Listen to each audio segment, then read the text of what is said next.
Et c'est vrai, parce que quand on entend les premiers albums, on sent cette influence afro-caribéenne, Exact. etc. dans la musique. Et, Mais nous, tu vois, quand on allait dans les après-midi, bah, t'as vu, il y avait du zouk, il y avait oui. du. Dans les nôtres aussi. C'était pas concevable où t'allais dans une soirée, à un moment, même si t'as vu, on était thug, ok, on écoutait notre peuraf, mais à un moment, fallait la séquence zouk, fallait la séquence DJ. tu vois. Même nous, dans notre génération, dans les années 2000, quand on allait en soirée, c'était surtout du dancehall Non. Ouais. et derrière du zouk. on attendait la session zouk, elle était importante. Attends, C'est le moment où tu vas danser avec, tu vois. Attends, là, ils zoukaient en puissance. Hein.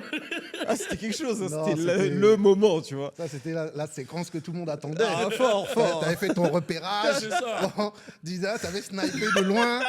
Bon. Moi, j'attendais de voir mes gars qui allaient se faire recaler, en fait, à la session zouk. Ah, là, ça, c'est- Mais surtout, nous, il y avait un truc très drôle. Je savais pas que j'allais en parler ici, mais moi, je me rappelle à notre époque, quand on faisait ces soirées-là, la culture était différente. C'était les gens dansaient, tu sais, par exemple, tout le monde dansait le dancehall, etc.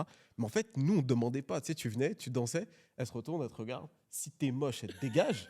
Si ça va, tu passes, vas-y, allez, danse avec moi. Et c'était que comme ça, c'était très spécial. Je sais pas comment vous c'était à votre époque, mais nous, ça partait en Ah, sucette comme ça. Il y a eu des recalages forts. C'est des recalés. Fallait être sûr de toi. Parce que, en plus, plus tu vas timidement, plus tu es sûr de te faire recaler. Tu sais, C'est ça, parce qu'à ça, c'est t'es pas important confiant. Voilà, fallait avoir une attitude. Tu vois, donc,